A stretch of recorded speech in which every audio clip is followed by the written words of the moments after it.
life. Like, it Stop. renewed me. Really? That is not what And I thought you were going to say. not, and That's I was not just what I like, thought. I was all about it. But that I'm was probably shocked. exactly what I needed. I am shook. That's literally the opposite of where I thought you were going with that. Whoa.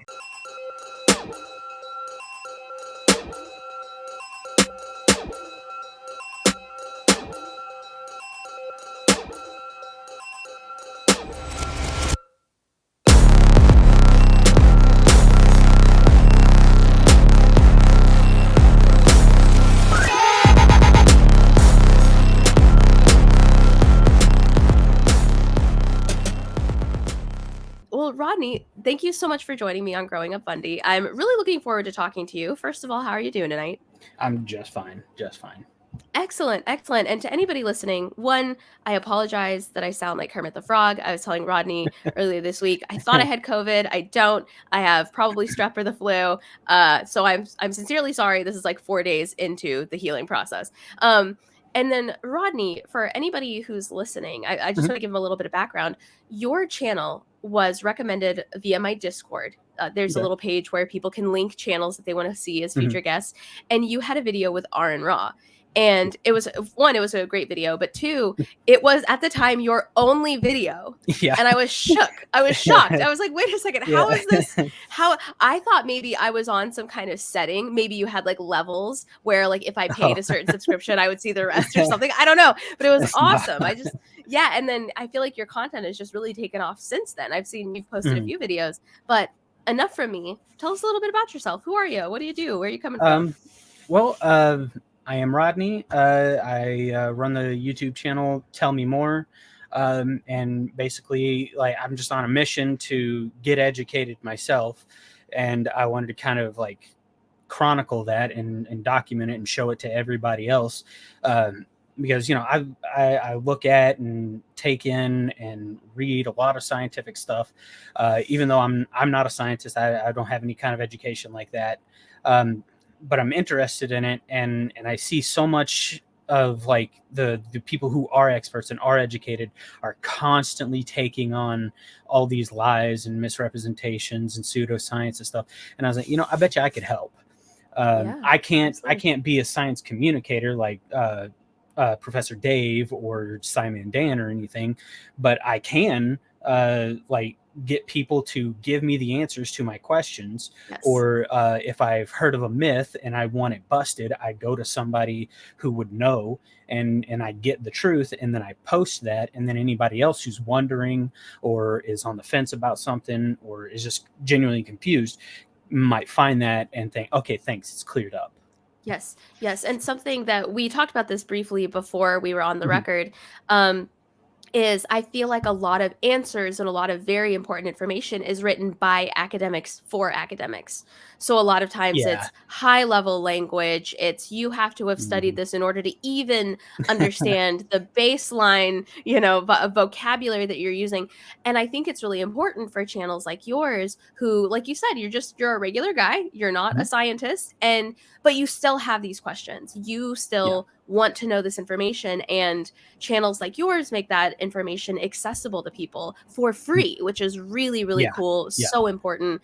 We talked a little bit about how I think at least one of the major problems in our country is that the information is for people who can afford it. And it holds people back. And so I think it's great. I think it's Yeah. awesome that you're just a regular guy asking people high level questions and important topics that I think a lot of people have Mhm. questions about, but they're made to feel dumb when they can't understand the resources because, again, by academics for academics.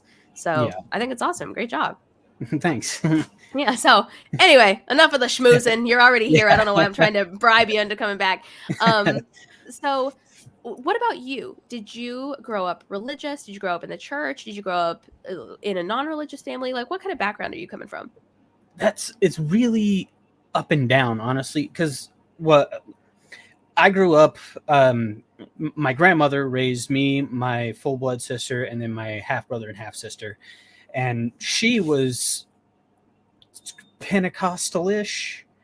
And we had like a church right up the road that we would go to at Easter, but we didn't go to church. She didn't like. she wasn't the preachy kind of grandma or anything.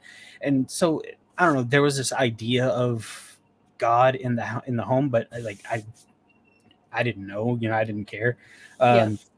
I wasn't being taught about it or educated in it or anything. So, it was nothing. But then, uh, you know, things shook up. It was a really rough childhood. I'll say that. That's an entire story in and of its own.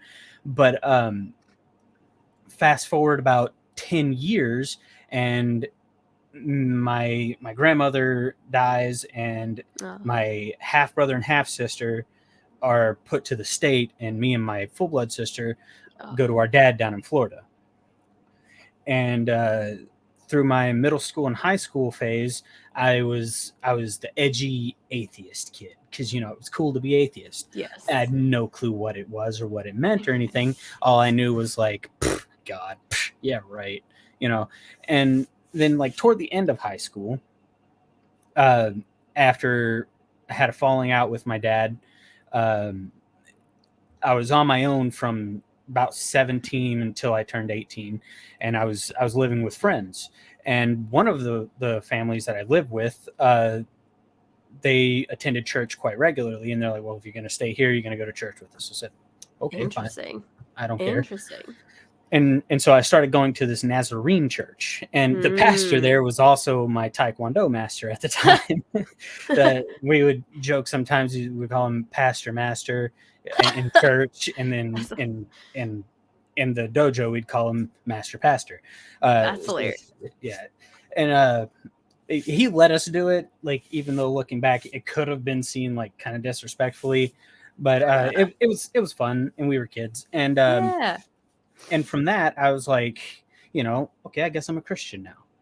And then I leave Florida, go to live with my absentee mother in Arkansas, where I was born.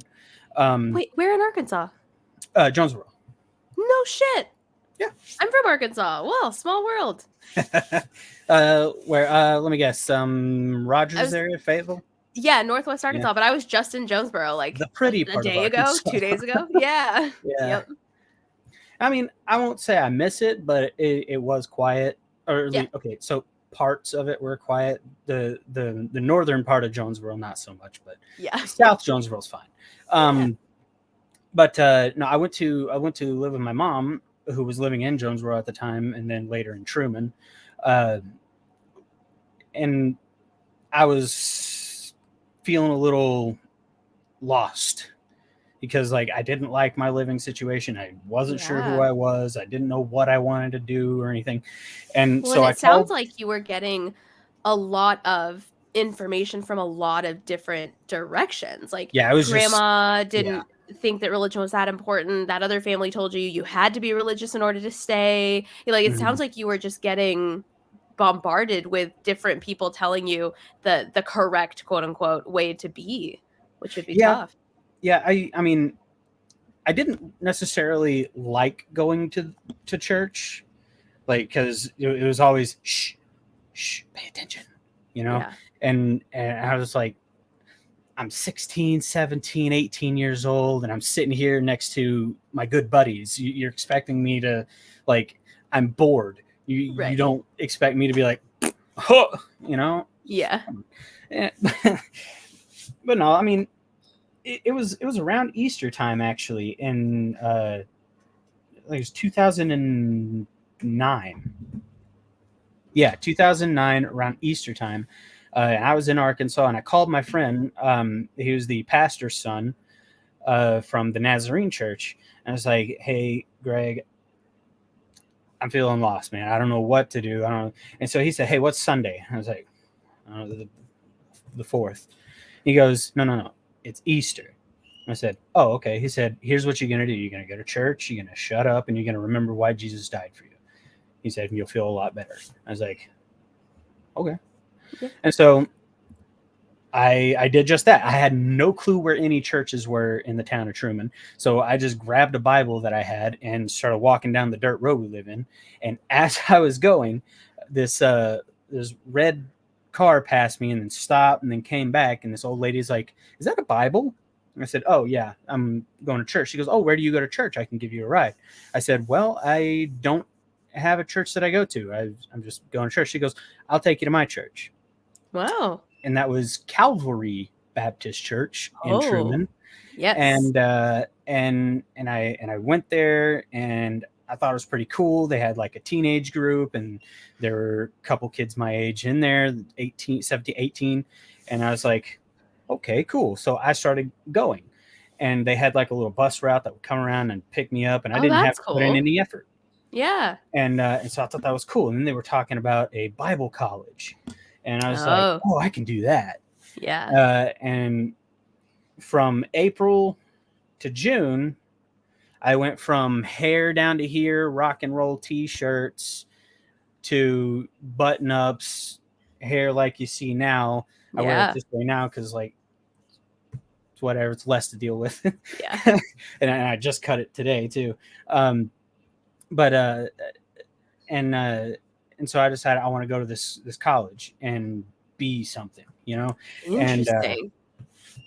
and I was really into this whole idea now, this like identity. I have to be a Christian. This is going to take me Yes. places, because I was looking Yes. around, and like a lot of the people looked successful. They looked nice. Yes. They Yes. talked successful, and I was like, that's going to be me. Yeah. That's who I am now. And so I went and tried to be that, and And didn't did it quite. feel Yeah, I was gonna say, did it feel at the time authentic, or did it feel like you were trying really hard to fit in, but it was or wasn't sticking? Like, how did that feel at the time when you made that decision?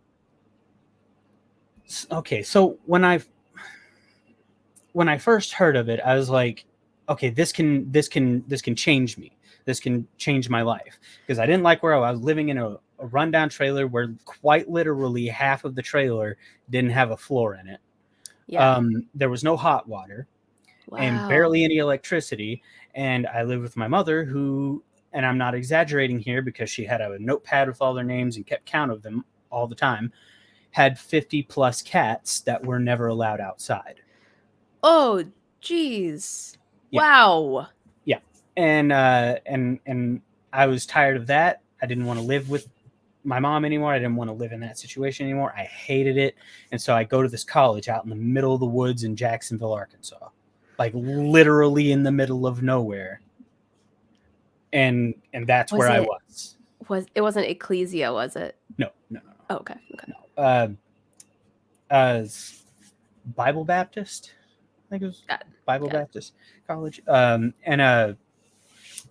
I attended. And the first summer, I decided I didn't want to go home over the summer. I'd just stay there and work on the college grounds to pay my rent for the summer. Interesting. The second summer, I decided to go home, and I worked for one of the church members in their screen printing factory over the summer, That's pretty and cool. that paid really well. I bet. Yeah, I was gonna say that It- sounds like a pretty sweet gig. yeah, I mean, it's 2011, and I was making $15 an hour, working Okay. 10 hours overnight. Yeah, I was gonna Yeah. say, like, So, I didn't even make, like, so, $13 an hour till, like, 2015 or something like that. so that was peachy. And then my third year, I was really feeling it, because everything's downhill from here. It's all smooth sailing, and I was really starting to kind of like, from my first year where I first got there, and I was like this greenhorn, and this young guy didn't know what to expect, felt like I was maybe ignored a lot because I didn't come from a Christian family, and just about every other single person in that place was coming from a family where their mom and dad were members of a church, staff in a church, a pastor, a youth pastor, or something. And I'm the one coming from like this broken home, had long hair when they first saw me, kind of person. And to now I'm in my third year, where I'm much more of a leader. People see me as somebody who's like sold out for God, and like, this guy, he's the one you want on your team.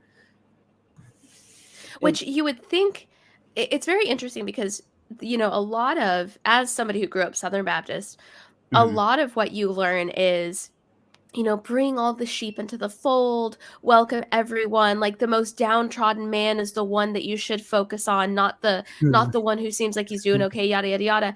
But then you also hear in real life a lot of narratives very similar to yours where technically on paper you should have been the crowd favorite. You came from like a background that was different. You didn't come from a background like steeped in the church.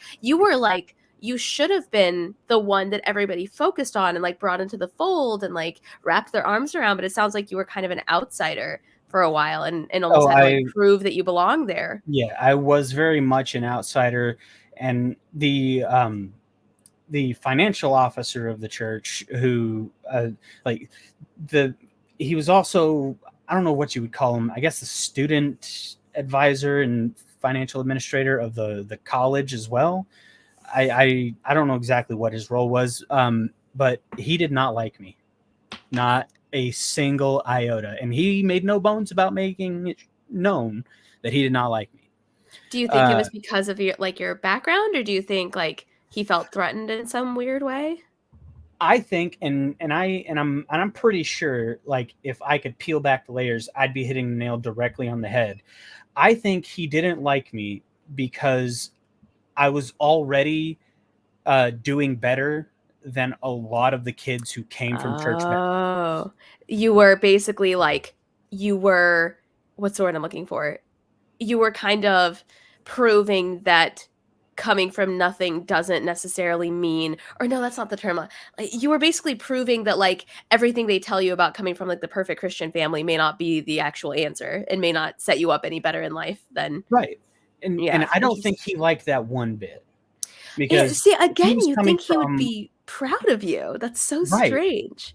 He was coming from a place where, his grandmother and grandfather were, you know steeped in church. His mother and father, him, his children, now his grandchildren, are all thoroughly steeped into church life and culture. And I just think, like, he saw me as a stain, and he Interesting. was not shy about treating me differently. um like, there was even one time, my wife, who I met there, we were Christian dating at the time. I don't know exactly what that was Maybe supposed to mean. courting. Yeah. But like, we weren't allowed to be alone, we weren't allowed to touch, we're nothing, all that kind of like really strict stuff. And one of the staff helpers at the college had gone to him and said, "Oh, I saw Rodney and Amanda at McDonald's in Jacksonville alone together." And I was like, Fornicating in the lobby. "What?" And so, like, he calls us in there. He's like, I'm putting y'all in separation. You can't be talking to each other. Can't be in the same room as each other. Can't do this. Can't do that. Can't do this. Can't do that." What? And I was like, "Wait, when was this supposed to be?" Well, it was on Saturday during bus visitation time. And I was like, "Okay." I was with Bobby. He's one of my best friends, one of the staff members at the church. I was like, "Ask Bobby. He's the youth Gee. pastor. Ask Bobby." I was with him all Saturday, and Amanda was nowhere near us. She was with their bus group. And so Gee. I even brought Bobby in myself because I knew he wouldn't ask him. And Bobby's like, "Yeah, Rodney was with me all day Saturday. Amanda was nowhere around." And so then the girl who lied come in, is like, "I feel bad. I lied." And the the administrator, he pulled me in. I can't remember his name for the life Right. of me now.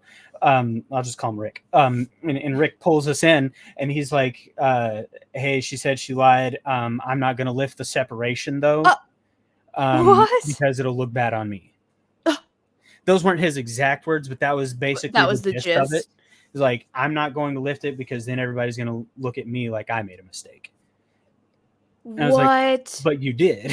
And Yeah. so I let What? everybody know. Like, I ran around Yeah. and I ran my mouth. I was like, "Look, this was a lie, and we're still being punished for a lie that came out as a lie, and everybody knows it's a lie. But we're still being punished because." What? Gee, and what I also don't understand is you would think that they would take that opportunity to be like, I made a mistake. And like, martyr themselves in front of the church, even Be if a they're bigger still person. crappy people, like, even if they're still crappy people and they're only doing it for the sake of, "Well, God forgives me for the mistake I made, so hopefully you can forgive me too." And everybody goes, "He's such a good man. Rick is so humble. Look at him owning for his mistakes." Like, you think even if they were still being shady, they would understand that apologizing like that could still benefit them in a shady way, instead of Mhm. just being like, "Hey, I know that this is a thing, but I'm gonna just keep you guys separated anyway." Like, just because Right, I wanna yeah, look better. That's so weird. and it was, I think that was probably the first instance, and that I think that was in my 2nd year or maybe early 3rd year, That's but wild. that was probably the start of my, "Do I really want to be here?" moment, Yeah. and Yeah. it only got worse from there, like, I don't know, new students would come in the next years, or sometimes they'd come in at the halfway mark of the year, and I don't know. It always seemed to me like they would get welcomed in, and everybody would just, "Oh, hey, glad you're here, glad you're here," and then it felt really like high school cliquish, Yes. where like you don't want to be around that guy. How strange. And I find, reflecting back on it, and thinking, and I thought this before as well, like a lot of those folks, they knew outwardly they had to appear a certain way, but around like-minded folks they could kind of, peel back that mask and be who they really are, and it showed a lot because Wow. around a lot of the like heavily church involved folks, you would also run into a lot of really thick hypocrisy, where if you were in front of like most of the congregation of the church, that would be one of the things they would shout loudest against. Yeah. No, and seriously. Yeah. and it like everything really started piling on, and I started watching the way people were more and more, the more it didn't make sense to me, the more the more I felt like I don't want to be here anymore. Yeah. But And then were that third they year, and you're gonna know this name because you've been around Aron Ra, at the very least. But that third year, they started showing us the creation science evangelism DVDs by a Mr. Kent Hovind. stop. And oh, What? man, I What? I loved it. It Really? was amazing to me that this Really? guy had all the answers. He had them all. Whoa. And my guy, let me tell you, okay, I started lapping it up. I couldn't get enough. I was Really? loving it. I started memorizing the script. I learned the arguments. I learned the counter argument. I What? started talking like the guy. Okay. What? That's wild. And That I was looking for people to argue with about this stuff. Like, it stop. renewed me. Really? That is not what And I thought you were gonna say. not, and That's I was not just what I thought. like, I was all about it. But that I'm was probably shocked. exactly what I needed. I am shook. That's literally the opposite of where I thought you were going with that. Whoa. And the fun part about that is, if that hadn't happened, I probably still would be in the independent fundamental Baptist cult, Really? because I started looking at these arguments and I started reading up where people would argue against it. And that's where like everything started to really hit me, because like his arguments seemed like they were coming from decades, sometimes centuries prior to current knowledge. And I was just like, well, I mean, it still applies, right? Well, no. Interesting. In a lot of ways, like his arguments were shown to be wrong. The things that he said were shown to be wrong. And I would look for like arguments, counter arguments from him that would show why he was still correct, or why that position was Oh. still correct. And I could never find them. So basically in your search to find him evidence and to make him correct, you ended up being like, "Oh no. This is Mhm. all."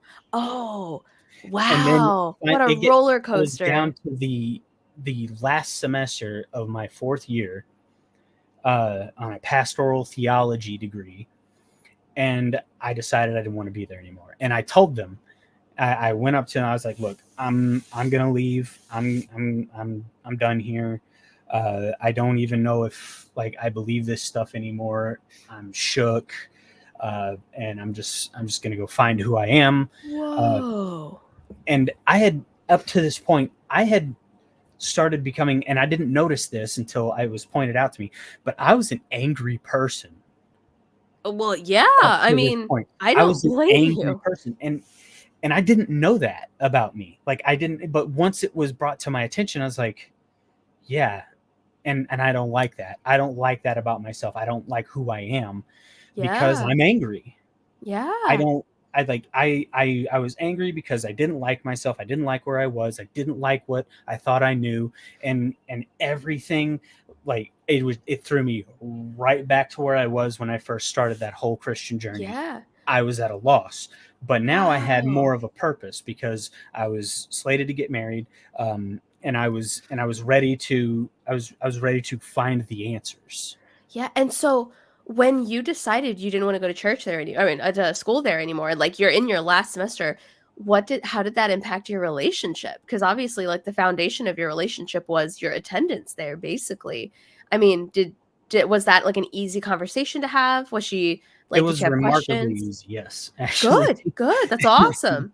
That's Yeah. awesome, which is probably surprising because I feel like up until then, all the relationships you'd had with people were kind of contentious, so this idea that somebody was like, "Yeah, go for it. Do what you gotta do," you're like, "Wait a Well, second." I mean, she was into me for me, and that was what I liked the best because, like, most everybody else in my life, apart from, like, a small handful of people that I could name off, like, at any second, have ever been that way for or towards me.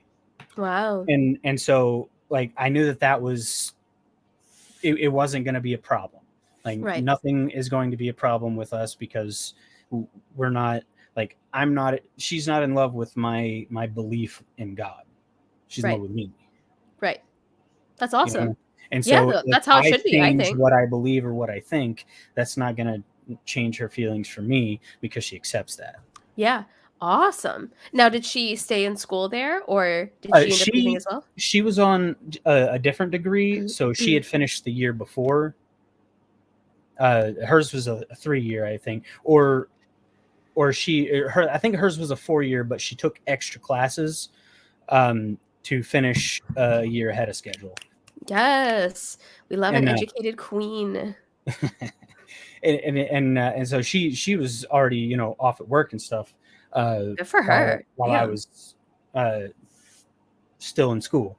And then like I get away from that, and I get a job as a youth pastor in a church in South Alabama. I am And surprised by that, to be honest. yeah, and I mean, I was just like, I can learn, I can find the answers while I'm working, and I'm still okay with identifying as a Christian. I just don't Got it. know that all this other stuff is completely negating what I believe yet. So it was the school backing up Kent Hovind that made you feel like you couldn't go there, not necessarily the Christianity aspect, Well, yeah, that and or just, like, the fact that as they'd been shitty to you for, like, 4 years in a row. that definitely helped. Yeah, yeah. It's like a lot of the teachers and professors there were pastors from other churches around the area, and they were genuinely nice people, and I don't think any of them were trying to be uh, horrible to anybody. Right. Uh, but it was the not knowing and the being upset with myself and life in general that I pulled myself away from it because I felt like that was the source of my discontent with who I was. Got it. um, and so I pulled away from that, and I got this job as a youth pastor, and then that led to a second job as what they called the attendance teacher at a troubled teenage boys home, just one city over. And basically they ran the Accelerated Christian Education program, the ACE program, ACE, and all I had to do was monitor the school. Got it. And so they called me the teacher. But I quickly learned that I was good at helping these kids because that's who I used to be. I was gonna I, say, I I was wondered a if you troubled identified with kid, them. and I was able to help them. And several of them, I was able to like catch them up with their schooling. I was able to mentor them into like not being so angry anymore. And I quickly found out, by the way, for anybody listening, if you're a parent of a teenager or a teenage boy, or if you are a teenage boy and you feel like your parents don't understand you, I found out really quick the difference between a troubled teenage boy and a regular teenage boy is the ability of the parents to deal with that child. Yes. Yes. Because a lot of those kids, they didn't seem like difficult, troubled teenage boys to me. They seemed like regular teenage boys that, you know, may have had a bit of a mean streak at one point, or maybe they were just a little too rowdy about something, but that's just a teenage boy. I knew kids Yeah. when I was in school that were like that, and their parents didn't ship them off to what would later come to be known as a gay conversion camp in the middle of the woods in Alabama. Oh, okay. Yeah, just, look up Gary Wiggins, Texas, sometime, I'm gonna do it right now. or Gary Wiggins, Missouri. Oh shit. Yeah, Yep. that was my boss, and No way. I came to, at the very end of my stay at this place. I had already left the church because I was no longer wanting to be part of that, and now I was just working at this place. And one of the boys come to me and was like, "Hey, look, we trust you. We know you care about us. This is what's going on. Some kids are being forced to not eat." I was like, "No." He said, "Some kids are being excessively punished." I was like, Yeah. and now, you know, like my brain is thinking, okay, he's a troubled teenage boy in a place in the middle of the woods in Alabama, no TV, no cell phone, no internet, no entertainment of any kind. He's going to say anything he can because he wants out of here.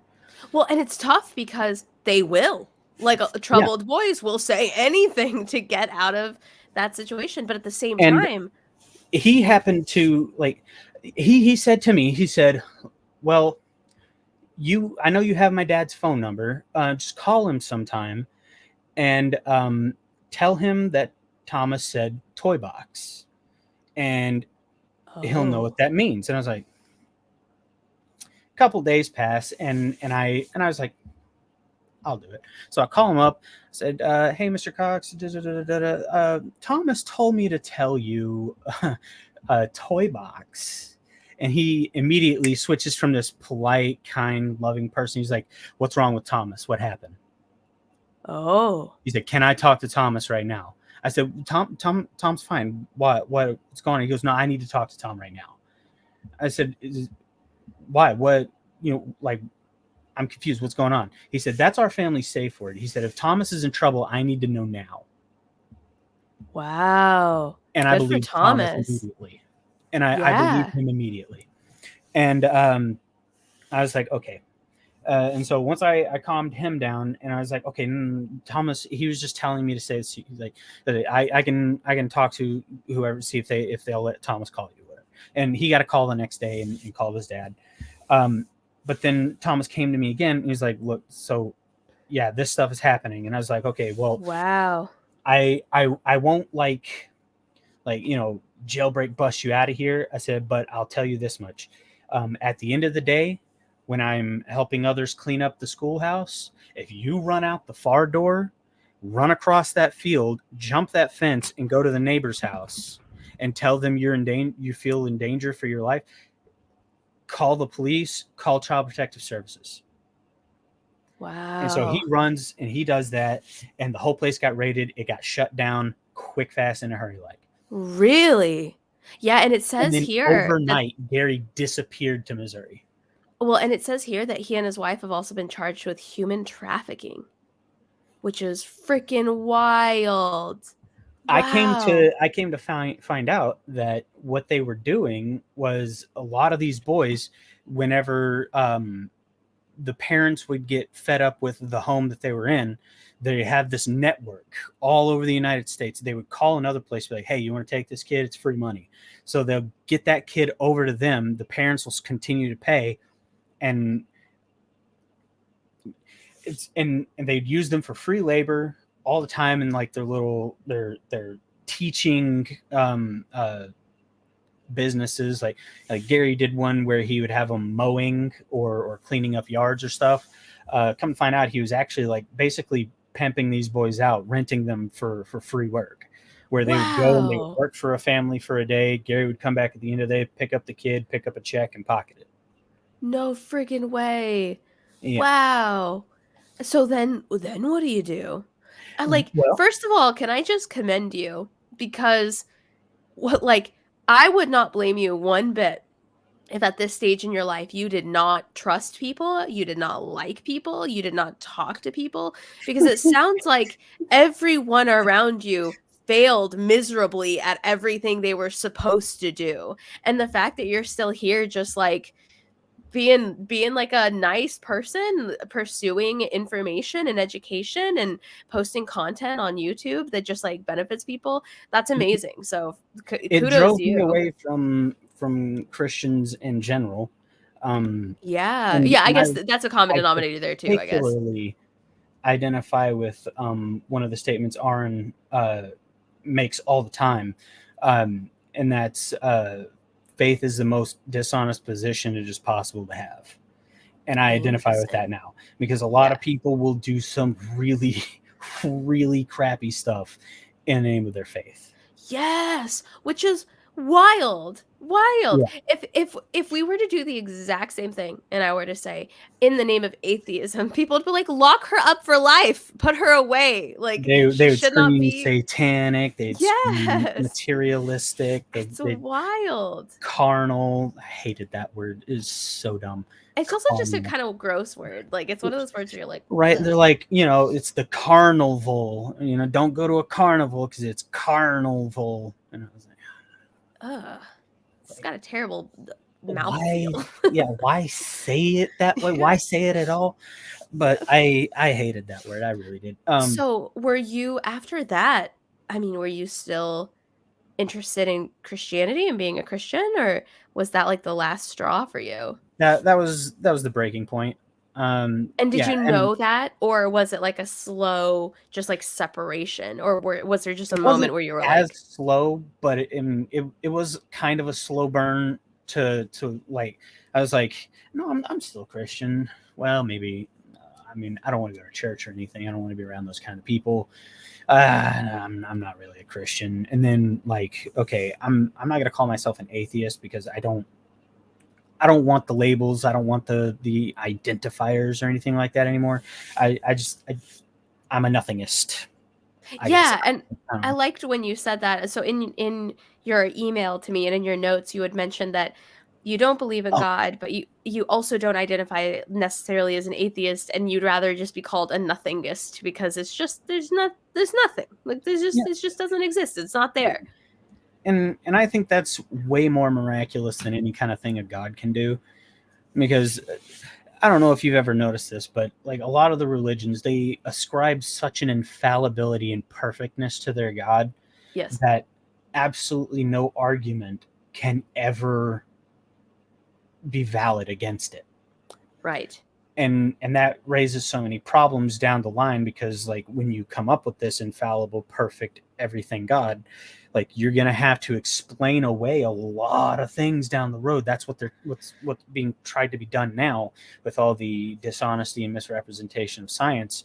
And I had brought up with my friend Alex, one of the questions I asked her in our video together was, why do you think that uh, a lot of misrepresentations in science and false science and pseudoscience comes from the realm of the religious?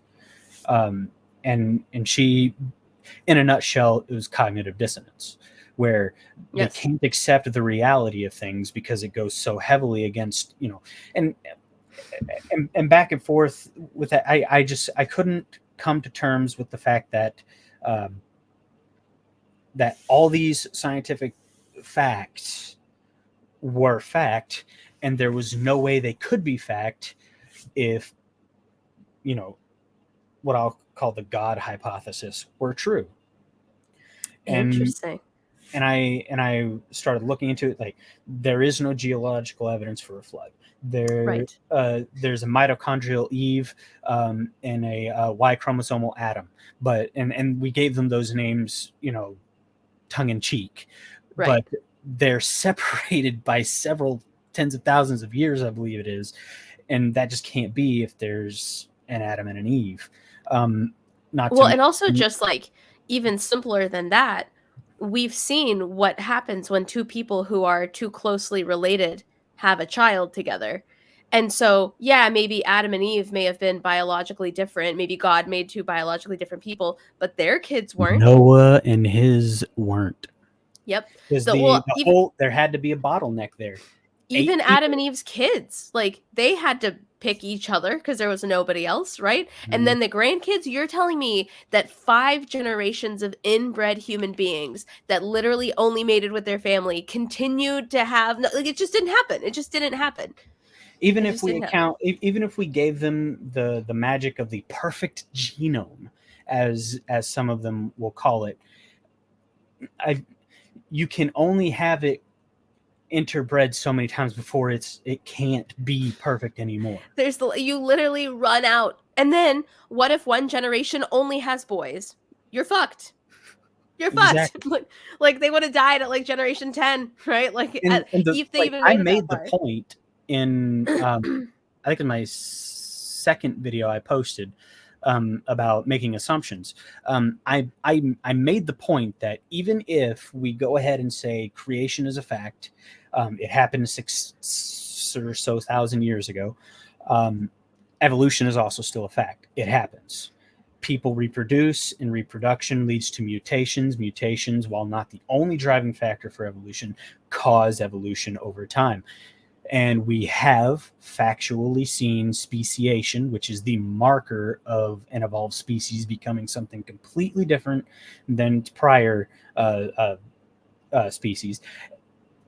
And we've seen it in the wild. We have seen it in the laboratory. We've seen it in plants, animals, and insects. So, and I listed, I don't know, like 30 papers in the link in the description for anybody wanting to know if that's true or not. I found them all, and I threw them all in there. I was like, nobody can question it because it's all right here.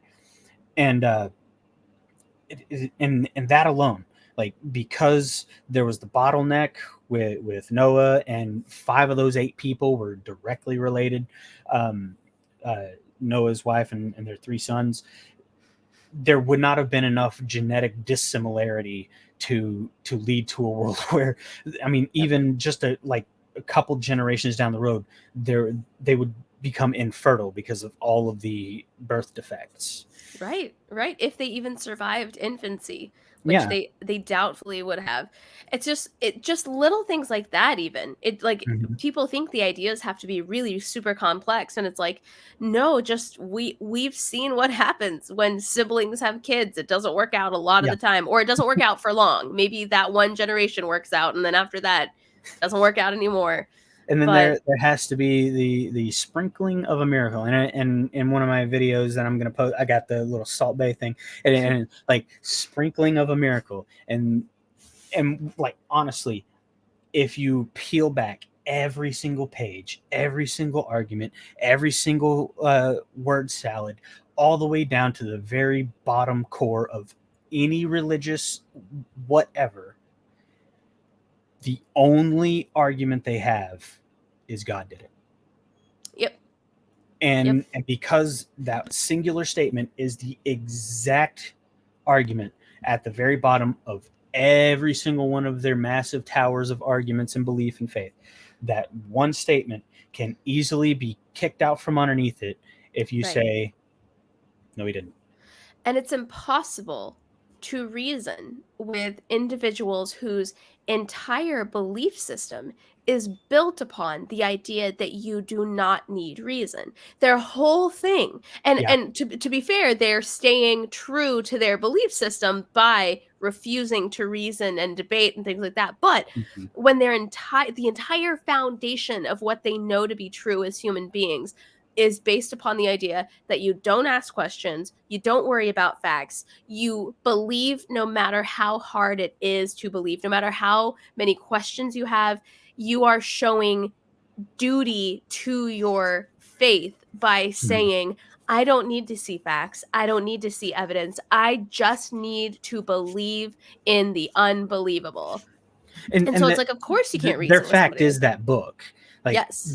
that's their conclusion, and everything has to fit the conclusion.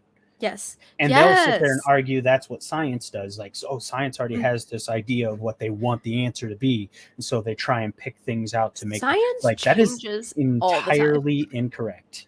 I'm willing to bet I have books on my bookshelf behind me that are no longer up to date and are considered infactual and have several volumes that have come out since to correct or add Oh my or goodness, yeah. that was a problem for me because like I'm reading textbooks. I purchased like, oh man, 10, 11 textbooks, ebook form, and I'm reading them now, and I was like looking at them, and there's like list of like 13 of the same book, and I'm just like, well, I'll just get the cheapest one. And then I was like, first edition. I was like, and so I'll look down at the one that's like $100 and it's like ninth edition. I'm like, Yeah.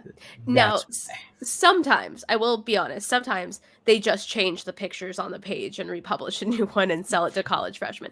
But right. And a lot of it's like a yeah. lot of the meat of the book stays the same. They just Yes. like pull one section out. It's like, okay, that's been changed. We'll get rid Yes. of that and put the new thing in there. Yes. Yeah. Yeah. But I mean, at least we as non-believers are open about that. We say it changes all the time. It will not stay the same. What I'm telling you now is very likely not what I will tell you in 10 years because the information will have changed. Not because my opinion changes. My Right. opinion will always be that science is what I follow. Like I base my beliefs on science.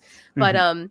that so it's so tough to have conversations because one side is saying anything that science proves, I believe. And the other side is saying, the core of my belief is that I believe no matter how unbelievable it becomes to believe. And you're just like, how Mhm. are these two people supposed to coexist? Let alone be in things like the government Yeah. together Yeah. and like run the state capitol together. Like, how is this supposed to work? Mhm. But And so they will tell you that because you change your belief in science all the time, and but that's coming from a flawed perspective already, because I don't believe what science says. Science shows me the evidence and the facts of the yes. real world around me, and I don't believe it. I now can see it with my eyes, and I Yes. know it. I Yeah, don't like have if to believe, like, that fire is hot. I can touch it right. and know, Right. you Like know if science tells me tomorrow there is a black hole in space, I'm going to be like, "Okay, can you show me? Can where. you tell me more about it?" Yeah. Yeah. Yeah. It's not about, "Oh, I believe it." It's like, do you have pictures? Do you have Like, yes, sources?" there are black holes in space, but like, where are they? Yeah. Can you point to a direction and say, oh, there's one there, and if you pull your telescope up, you'll see this going on around it, and you'll see something that looks kind of like an arc of light. That's the gravitational lensing taking place, and there's a black hole there. And then you see Right. that, and you're like, ah, Yeah, like if science told me tomorrow that they found out that the moon was actually it had nothing to do with the lack of gravitational forces and it was held by a fish hook from heaven, like, but they had proof. They were like, "But there here's you go. proof." I'd be like, "Hey, you know what? It's weird. I wish that weren't the case, but as long as you can prove Here's it, I the yeah. guess that's how it is now." Yeah, it's Yep. weird that you got that wrong for so long. I've got questions, but thanks for letting me know. Thanks for updating me. Don't know how we missed that for Yeah. as long as we have, but Yeah, haven't y'all been up there? back Y'all in have the been day. up there, right? And you Yeah. didn't see? How did the Well, we Hubble were miss up that? there trying to, we were testing the line to see if it were real. Turns out they didn't release that part of Buzz Aldrin's, like, Yeah. audio where he's like, "Is this a fish hook?" They're like, "No, no, hide that from the masses. They'll think this is fake." Flat earthers, So here they come. here they come. Oh They'll be man. like, "Gotcha." They'll use that sound bite and they'll be like, "Atheist admits that science is lies," or some And that's shit. how transparently false they are, by Yes, the way. yes, I'm yes. convinced, and any flurf listening to this can come and fight me in the flesh if you want to. I'm convinced that no flat earther actually believes that the earth is flat. They Yeah. cannot. And It's just I'm convinced they do not, and it's part of like this like meme identity that they have, is. and they have to, like, oh, they have to keep it, and that's why they get so angry and upset and shout at you when you say something contrary to that. Yes, yes. I have to agree with that because if I don't, it makes me really upset. Like if I don't agree with you that they have to be faking it and that it all has to be just Oh to my trigger the goodness. libs, Oh, then I start to think it's real and then I just get really heartbroken and upset and then I just don't want to be on this planet anymore. I'll throw like, myself off the edge of the planet. no way. Yeah. There's Yeah. no way they can believe that and take themselves seriously. I There's really, think I don't know. I think it's kind of a brand now. I think it's less Oh, that they believe the earth is flat and more that they believe everything that gets attributed with the earth being flat like a brand almost. Like kind of like I'm trying to think of like another example of that, but I think it's flat earthers is now just the title for a whole host of other ideologies that fall oh, under that they umbrella. they absolutely subscribe to just about every Yes. conspiracy Yes. there Yeah. is. That's a good way to put it. Like, to be a flat earther, you are just a conspiracy theorist, and You have to believe in yes, so many others to yes, be a yes, flat earther. yes, It is nuts. yes. So, where does this leave you then in terms of your thoughts, your goals, your opinions, the things that you are curious about, the things that you are inspired by? Do you feel more like you found the direction that you belong in and the direction you're headed in, whereas previously you felt more lost? I think that now, yes, I have a very clear direction. I'm a father of three, and Oh wow, congrats. and my oldest, 8 years old now, she is in love with science, and she wants to be a Good. scientist. She wants to be a paleontologist, and I have a huge interest in paleontology too. That's why I'm reading Dinosaur: A Concise History, uh, and oh man, I'm I'm getting so into it. I've even looked for places here in our state, even locally, where we can try and go to prospect for dinosaur fossils. You know, That's like, cool. and I know like a lot of the areas here aren't going to have dinosaur fossils, but we can still find marine fossils. Because I think Native like American oldest, artifacts, yeah, Native American artifacts. arrowheads. Yep. I think here, like, we're mostly just gonna find stuff from the Oligocene, so I could probably find like basilosaur teeth, maybe, or just some really cool like marine fossils. Um, but that's my direction. Like, I want to learn. I want to learn more and more of all this stuff that I could have been learning, during that 4 years that I feel like I wasted. Um, and I want to learn all this stuff. I would really, really, really love to be able to go and get an actual paleontological degree, um, That would be and really then cool. jump into the field and just be a part of it. Because like, man, that I'm frustrated that I wasted my time and money then on what I when I could have gotten something so much more meaningful. But I'm trying, like I said, I got those textbooks. I'm trying to teach myself. I'm trying to learn. And it's so difficult to like, because a lot of it is like really droll, big words. You got to learn how to pronounce them because like in Yes, your head, you're yes. looking at you like drumosaur, drumomosaur, drumomosaur. Okay. Or you like you copy it and you put it into like something on Google and it's like pronounce this word for me, and then it'll like very robotically Drumamasaur. Yeah. Traumasaur. Just on a loop.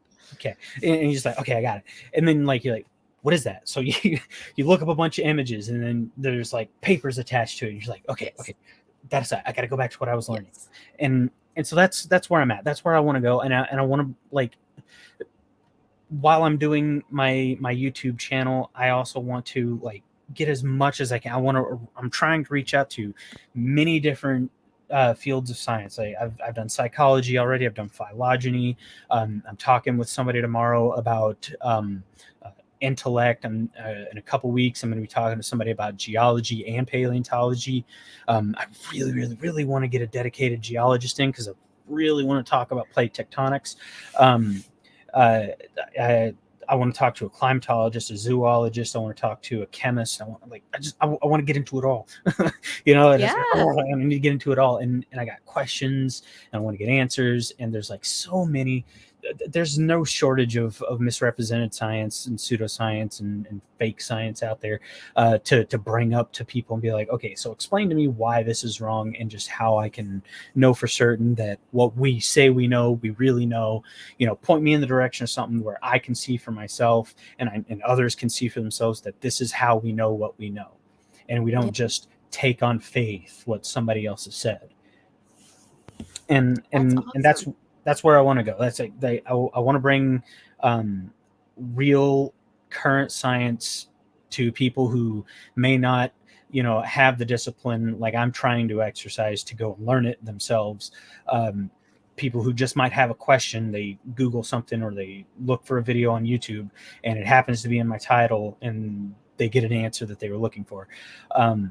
And while I'm doing all of that, I'm hopefully learning what's necessary for me to be able to jump into the scientific field of my choice, which is paleontology, specifically paleobiology, with a focus on marine reptiles, because I am blown away by plesiosaurs, mosasaurs, Leopleurodon, all these. Oh man, pliosaurs. There's so many of them, and they're so interesting to me. And then also the basilosaur. It's not a marine reptile, and it's a cetacean. It's a mammal, one of the earliest whales. And what's really cool to me is that mosasaurs and basilosaurs have similar morphologies, even though, because they have the similar environment, even though they're not even remotely the same kind of creature. Interesting. I googled it. Reptile, and the basilosaur is a mammal. That's interesting. I just googled it, and it's called Basilosaurus, the king lizard whale. That's cool. A giant whale Basilosaurus means king lizard. Yeah. Yeah, and the genus of mammals. Interesting.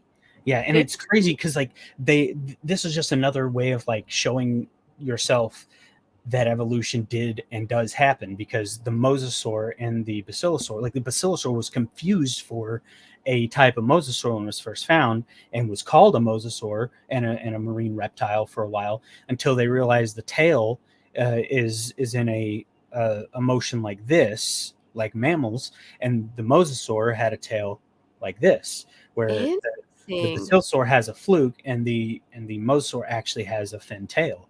I didn't even notice that was common between mammals and because mammals come from the ground, and so their spines go in a motion like this. So you're totally right. I'm looking at it right now. I love birds. I'm obsessed with birds. I have lots of parrots. And I was telling somebody the other day about how predatory birds face forward and other birds face to the side. So you always know if a bird like eats meat or is like a predator, because it, like eagles, hawks, owls, their eyes always face forward, and like parrots and pigeons, their eyes will always be on the side. And I feel like this is the dinosaur version, or like the mammal versus reptile version of that same sort of thing, where like you look at the tail. Interesting. I learn something new every day. Yeah, I just thought like it's so cool, because like they have such similar morphologies, and they evolved to have so much of the same kind of like everything, but they're completely different animals. I One's feel a like there's a reptile, one's a metaphor mammal. in there. I feel like there's some kind of metaphor in there I'm not about, like deep enough to find it. about, like, different types of people or, like, beliefs, something like that. Um, Yeah. well, Rodney, this has been a really fascinating conversation. I want to be respectful of your time, but for anybody listening, I have linked his channel in the notes below. You can take a look.